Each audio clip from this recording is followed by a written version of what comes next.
यार मैं कब से रोड पे खड़ा हुआ और कितना टाइम लगेगा? गाड़ी भी खराब हो गई है यार। यार धूप भी बहुत है यार, जल्दी आ जाओ यार, भाभी भी साथ है।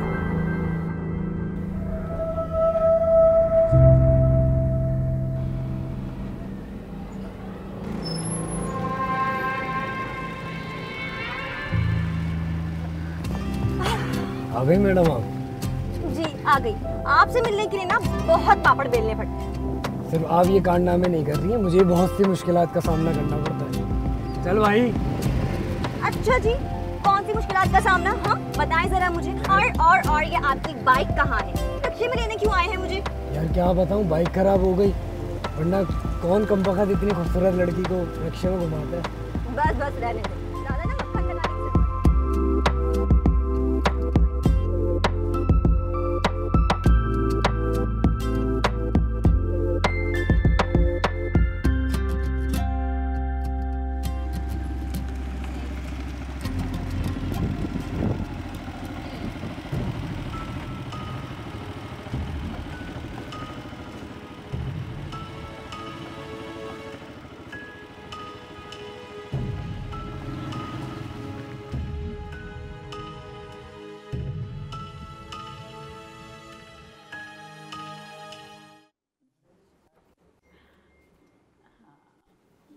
अस्सलाम वालेकुम। वालेकुम अस्सलाम। वालेकुम सलाम। आज जल्दी आ गई बेटा?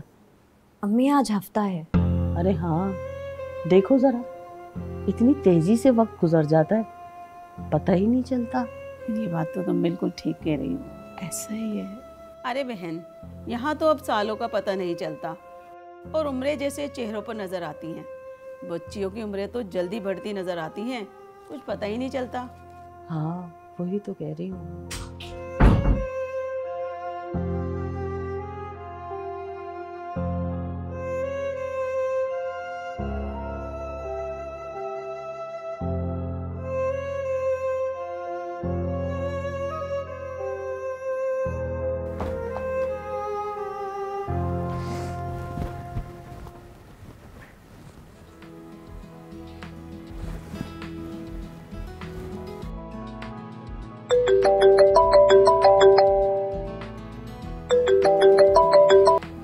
हाँ मेरा बोलो। हेलो काशान, तुमने आंटी से बात की? यार बाइक स्टार्ट नहीं हो रही, जैसी बाइक स्टार्ट होती है पहुंच कर बात करता हूँ। एक तो ना तुम कोई भी जवाब ठीक से नहीं देते हो, पूछो कुछ बताते कुछ हो। यार मेरी जान तुम बेफिक्र हो जाओ।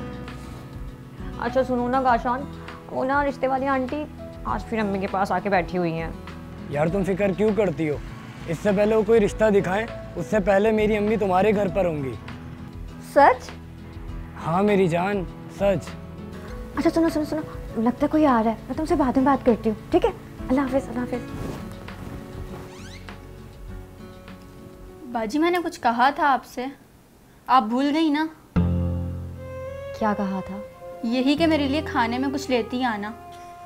आई एम सॉरी यार, मेरे दिमाग से बिल्कुल निकल गया। आपसे ना कुछ भी कहना फजूल है, अब मैं चाय भी देर से बनाऊंगी। देखें बेबी बाजी, जो बातें आप कर रही हैं ना वो अब करने वाली हैं नहीं। मेरा अब कॉलेज की लड़की नहीं रही और अब तो आपकी छोटी बेटी भी 22 साल की हो गई है।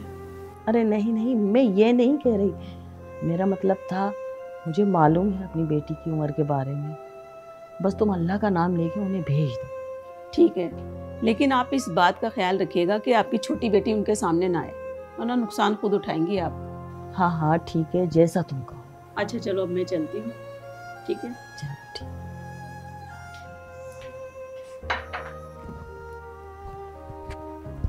बेटा जी बहन को चाय दे दी? नहीं अम्मी, बस 2 मिनट बना लूँ फिर देती हूँ। अच्छा चलो ठीक है, और ये सारे बर्तन वर्तन भी उठाओ। सारे काम मैं ही करूँ? अरे बेटा अभी तक कपड़े नहीं बदले? हाँ मैं जानती हूँ आप क्या कहने आई हैं। यही ना कि रिश्ते वाले आने वाले हैं, मैं अच्छे से तैयार हो जाऊँ, है ना? अरे बेटा आज नहीं, कल परसों आएंगे वो लोग। और हाँ ज़रा अच्छा सा जोड़ा पहनना, नजमा बता रही थी खाते पीते लोग हैं।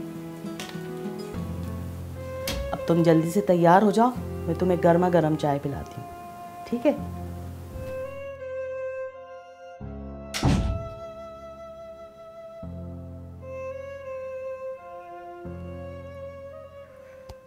जब भी किसी लड़की को हमारे माशरे में उसकी छोटी हाइट होने की वजह से या उसके कद या रंग या उसके कद खाल में किसी किस्म की खामी होने की वजह से रिजेक्ट किया जाता है, तो वो उसकी जो सेल्फ़ एस्टीम है वो उसकी बहुत मुतासिर होती है।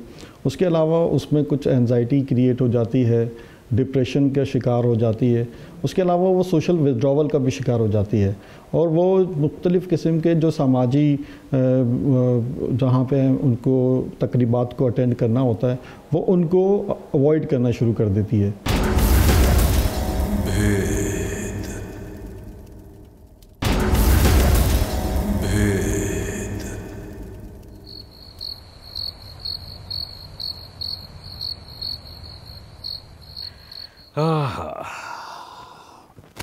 या अल्लाह तेरा शुक्र है पाक परवरदिगार। हाँ भाई, कब आ रहे हैं रिश्ते वाले? क्या कहा नजमा ने? देखें, हो सकता है कल आ जाएं। कल जुमे का दिन है, आपकी छुट्टी भी है। मैं तो कह रही हूँ इस मर्तबा बात बन जाए बस इस फर्ज से अब सुबकदोश होना है और हाथ के हाथ अनिल का भी कुछ कर देते हैं। अरे पहले एक की तो होने दें। वैसे भी अनिला पढ़ रही है, अभी उसका आखिरी साल है, उसकी पढ़ाई पूरी होने दें। हाँ हाँ ठीक है ठीक है, इंशाल्लाह ये भी हो जाएगा। आराम करें आप भी, सुबह देखते हैं।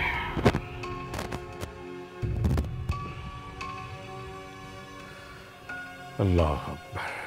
हटो पीछे, हमने तुम्हें वहाँ पढ़ाई करने के लिए भेजा था कि अच्छा रिजल्ट लेकर आओ, रिश्ता लाने के लिए नहीं भेजा था। अम्मी बात तो सुने ना। तो नहीं सुननी मुझे तुम्हारी कोई बात, और ये बात तो हरगिज नहीं सुननी। अरे यार सुने तो सही, काशान ना बहुत अच्छा लड़का है और मुझे पसंद भी करता है। मैं भी तुम्हें पसंद करती हूँ, इसीलिए चाहती हूँ कि तुम्हारे अब्बू तुम्हारा कत्ल ना करें। अरे यार अम्मी बात तो सुने ना, वो ना अपनी अम्मी को रिश्ता लेकर भेजना चाहता है, इतनी सी तो बात है। और आपने भी एक ना एक दिन मेरी शादी करनी है ना। हाँ करनी है, लेकिन ऐसे नहीं करनी। मैं अपने शौहर के खिलाफ नहीं जा सकती। यार प्यारी अम्मी, मेरी प्यारी अम्मी है ना, सुने ना, कोई रास्ता निकाले। देखिए अम्मी, मैं भी काशान को पसंद करती हूँ। मैंने कभी आपसे कोई जिद नहीं की, मेरी बार कुछ मान रही हूँ। अच्छा करती हूँ। Love you love you love you love you प्यारी अम्मी। मैं भी आती हूँ। मैं भी चल रही हूँ ना साथ में।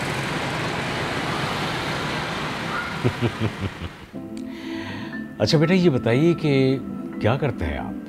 जी अंकल, मैं दरअसल किया है इसने, फिर यूएस जाकर और मेरे भाई का बिजनेस देखेंगे। जी अच्छा, माशाल्लाह माशाल्लाह। घर आप लोगों का अपना है या किराए का है? जी अपना है, मैं शादी होकर इसी घर में आई थी। अच्छा, मतलब विरासत का हुआ। अस्सलाम वालेकुम। वालेकुम सलाम।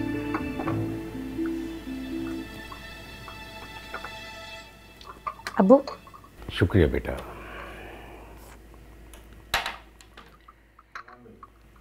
जी मेरे वालिद साहब ने बनवाया था घर। भाई मैंने तो काशान से कह दिया था, लड़की तो तुमने पसंद कर ली है, लेकिन पसंद नापसंद का हतमी फैसला सिर्फ मेरा है।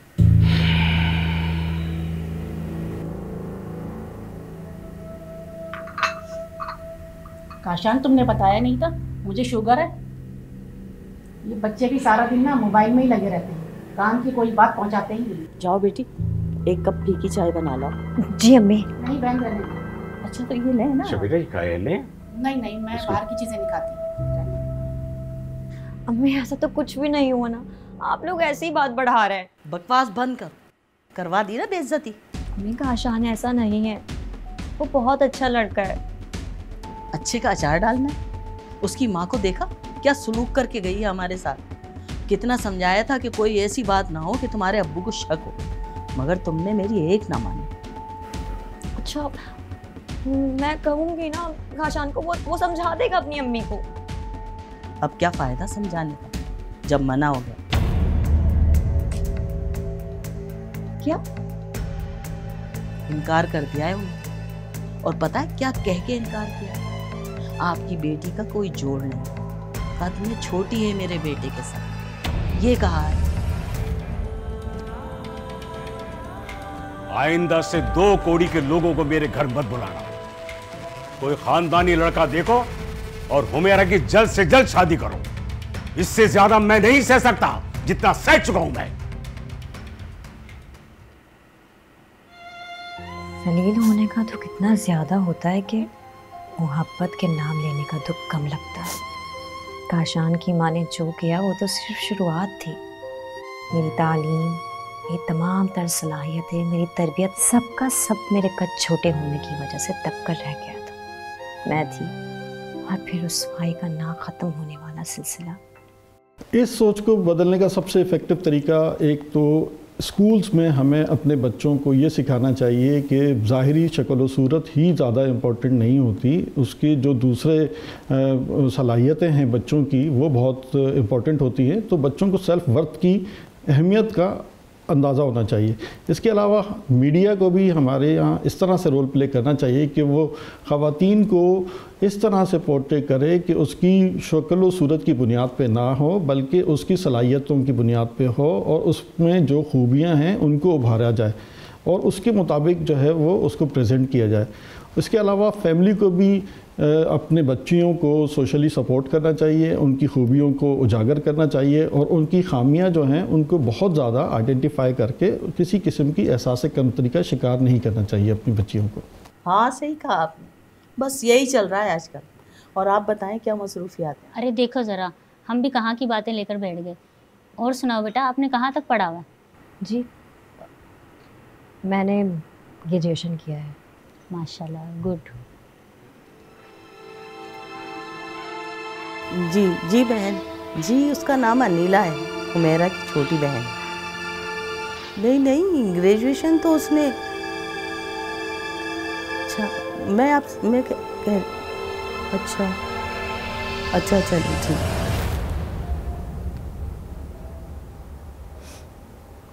जब भी कोई शख्स अब किसी भी लड़की के लिए रिश्ता लेके आते हैं और वो फैमिली उसको किसी भी वजह से रिजेक्ट कर देती है, तो उनको इस बात का ख्याल रखना चाहिए कि ये उस लड़की की ज़िंदगी पे बहुत गहरा असर डालेगा।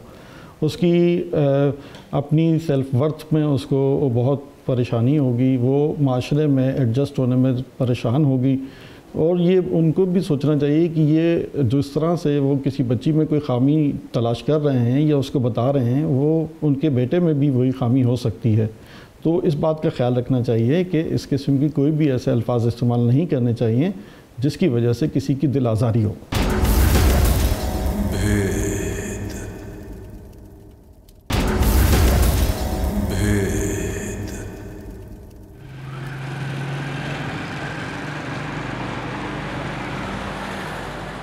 लेकिन बेटा फिर भी किसी को तो साथ लेकर आना था ना।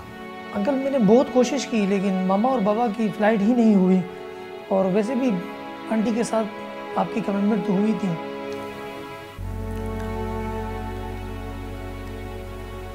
हाँ भाई साहब, अगर आप बुरा ना माने तो ये हुमैरा से अकेले में कोई बात करना चाहता है। अकेले में? नहीं बहन, ये मुनासिब नहीं है। अरे बहन आप ये ले ना, कुछ खाएं। बेटा तुम भी लो। फैमिली को अपनी बच्ची को किसी किस्म की कोई प्रोडक्ट नहीं समझना चाहिए कि कोई आए और उसको रिजेक्ट कर दे, बल्कि उसको देखना चाहिए कि उसकी मर्ज़ी उसमें शामिल हो और उसकी पर्सनैलिटी से और उसकी जो तालीम है उसकी और उसके जो मयार है उसके मुताबिक वो रिश्ता होना चाहिए। हरगिज़ ये नहीं होना चाहिए कि वो उस बच्ची को किसी भी तरह से किसी भी ऐसे इंसान के साथ जो उसके साथ कंपेटेबल ना हो उसके साथ शादी कर दी जाए। लेकिन भाई साहब को ऐसे मना नहीं करना चाहिए था। अब ज़माना बदल गया है, वो ये बात क्यों नहीं समझते? ऐसे तो तुम लोगों ने कर लिया हुमैरा का रिश्ता। नजमा एक बार तुम उन लोगों से बात तो करो। तुम ऐसा करो, उसकी वालदा से बात करो। की थी मैंने उनसे बात, लेकिन उनका यही कहना है कि उनके बेटे और हुमैरा की क्लास में बहुत फ़र्क है। मुझे ठुकराया जा रहा था, मुझे मेरे नुक्स बताए जा रहे थे, मुझे ये समझाया जा रहा था कि मैं क्या कर सकती हूँ क्या नहीं, और मैं एक तरफ खड़ी सब देख रही थी, सुन रही थी, और सोच रही थी कि मुझे ना कहने वालों ने कभी मुझसे मेरी मर्जी पूछी है।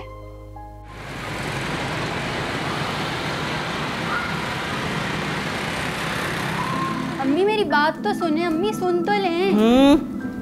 अम्मी ये तो बताएं कि मामू को अचानक मेरी याद कैसे आ गई। मुझे क्या पता, तुम्हारी मामी ने भी यही कहा है कि अनिला को भेज दो, काफी दिनों से नहीं आई।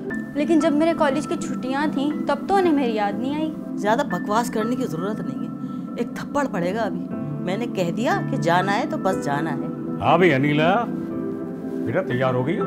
जी हो गई है, तैयारी से छोड़ कर आए, और आते वक्त वो सब सामान लेकर आइएगा जो मैंने कहा है। ठीक है जनाब, आइए बेटा, आओ चलो, शाबाश।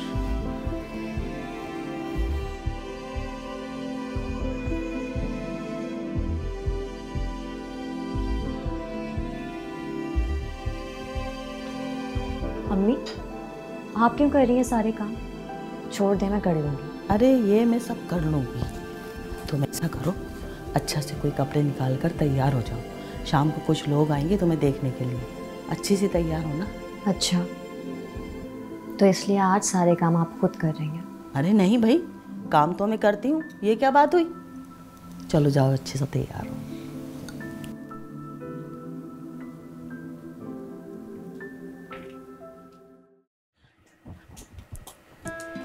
अरे बेटा अभी तक तैयार नहीं हो तुम, वो लोग आ गए हैं, बस तुम्हारा ही इंतजार हो रहा है। अम्मी मैं बस तैयार हूँ।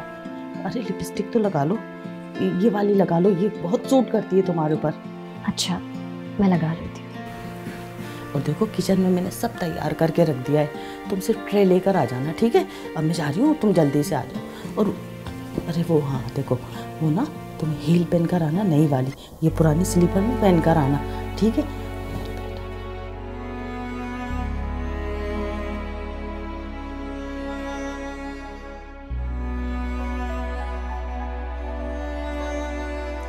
माशाल्लाह मोहल्ले में हमने दुकान है इसकी। अच्छा, किस चीज की दुकान है? जी वो मेरी इलेक्ट्रिक की दुकान है। बेटा कहाँ पढ़ा है तुमने? जी आंटी, मैंने ग्रेड इंटर किया है मैंने।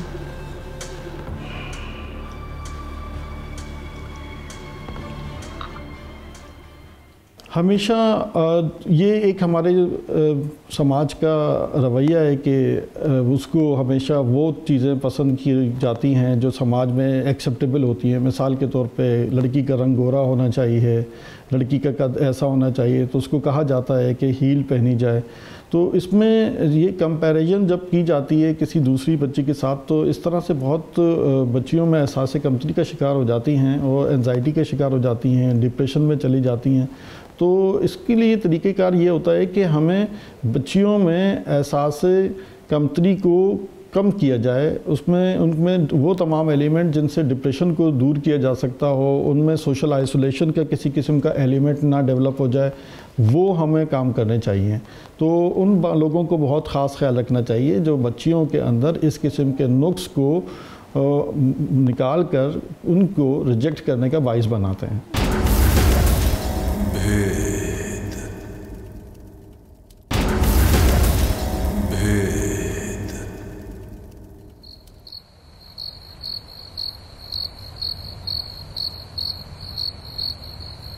उन लोगों ने तो आज ही रिश्ते के लिए हाँ कर दी, और वो तो हुमेरा के हाथ पर पैसे भी रख रहे थे। मैंने मना कर दिया कि हम कोई रस्म करेंगे। सब अल्लाह ताला का शुक्र है, बस वो इस फर्ज से भी उससे बुगदोश करते हैं। आमीन। लड़का तो शरीफ है, घर वाले भी ठीक हैं, बस लड़की की उम्र ज़्यादा है, हकलाता भी है। ओहो, लड़के की उम्र वगैरह नहीं देखी जाती है, शराफत देखी जाती है। उसकी आंखों में शराफत थी, और वैसे भी उसका अपना घर है, कारोबारी है, और ये छोटे मोटे कंप्रोमाइज तो करने पड़ते हैं। आ जाओ बेटा।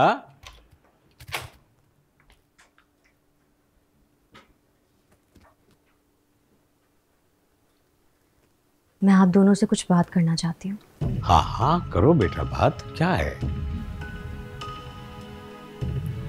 हाँ कर दी। किसने बेटा, उन्होंने या हमने? अम्मी आप लोगों ने कभी ना की ही कब। आप दोनों तो हमेशा हर रिश्ते के लिए राजी रहे। कभी ऐसा नहीं हुआ कि आप लोगों की तरफ से ना हुई हो। बेटा क्या कहना चाह रही हो? खुलकर बात करो। जी जी अब्बू, आज मैं खुलकर बात करना चाहती हूँ। 5 साल से मैं कुछ भी नहीं बोली, लेकिन आज मैं खुल के बोलूंगी। जब काशान का रिश्ता मेरे लिए आया और लड़के के मुकाबले में मेरा कद छोटा होने पर मुझे रिजेक्ट कर दिया गया था, तो अब्बू आपने कहा था कि आइंदा ऐसे 2 कौड़ी के लोग मेरे घर नहीं आने चाहिए। आपने उस वक्त उनका भाव बहुत ज्यादा लगाया था, वो तो इससे भी कम के हकदार थे। लेकिन मैं आप लोगों से अब ये पूछना चाहती हूँ कि काशान के बाद जितने भी रिश्ते मेरे लिए आए, उनका दाम मैं क्या लगा? आखिर तुम ये सब बातें क्यों निकाल रही हो? उन लोगों ने रिश्ते के लिए हाँ कर दिए। अम्मी ये बातें मैं इसलिए निकाल रही हूँ कि जिस घुटन में मैं रह रही हूँ वो खत्म हो सके, मैं बता सकूं कि ना का इख्तियार मेरे पास भी है। मैं भी ना करना जानती हूँ, मैं सिर्फ ना सुनने के लिए नहीं रह गई हूँ।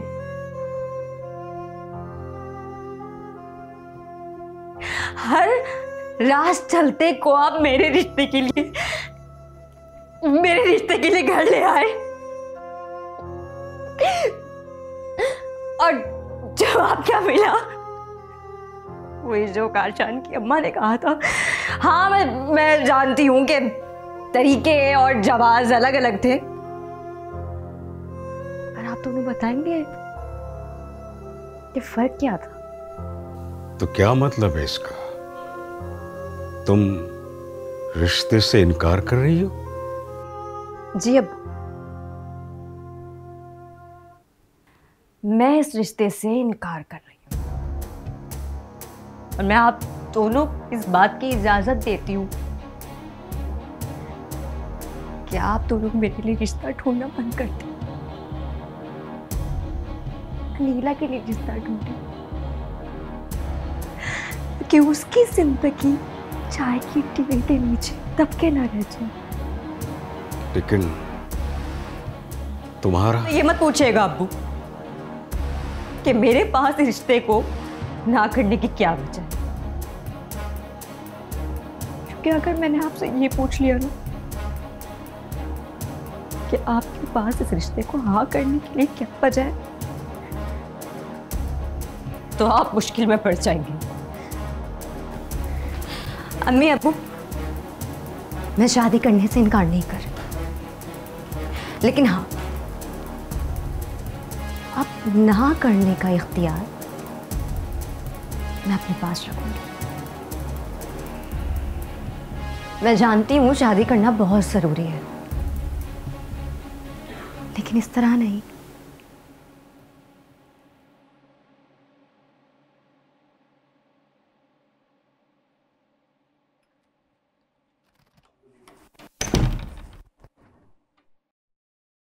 हमेशा बच्चियों के जो फ़ैसले हैं और उनकी जो सोच है उसके मुताबिक हमेशा हमें उनकी सपोर्ट करनी चाहिए।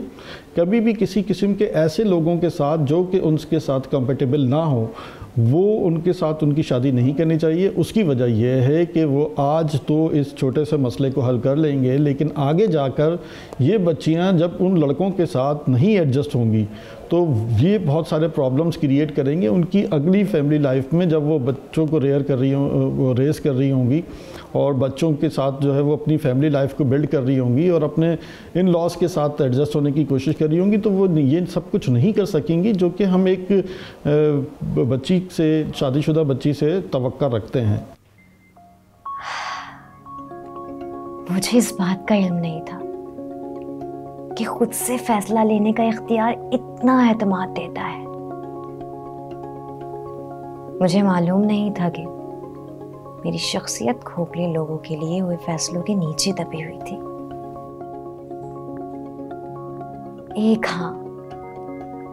एक हाँ के इंतजार में जिस घुटन का मैं शिकार थी, एक ना ने मुझे उससे आज़ादी दे दी, जिंदगी दे दी, मुझे मेरे होने का एहसास वापस दे दिया।